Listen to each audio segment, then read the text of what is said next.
Tahimik na gabi nang marinig ni Lila ang mahihinang tunog mula sa silid na matagal nang nakakandado sa dulo ng pasilyo.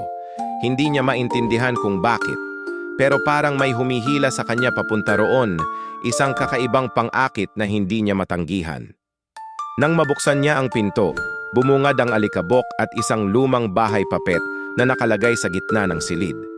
Napansin niyang kamukha ng bahay papet ang mismong kwarto niya.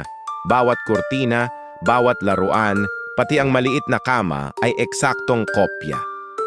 Sa loob, may dalawang manika, isa ay kamukha niya, at isa ay mukhang babae na nakangiti ng malamig, halos nakakatakot.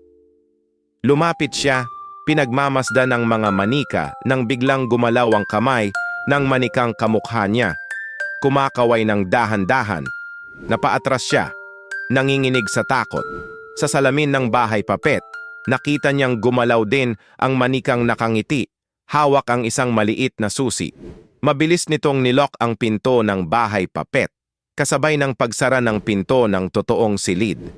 Nang lumingon siya, wala na siyang makita kundi ang kisame ng bahay papet, maliit at malamig. Sa labas, naririnig niyang may batang tumatawa, habang siya, nakakulong na sa loob ng maliit na mundo, walang paraan para makalabas.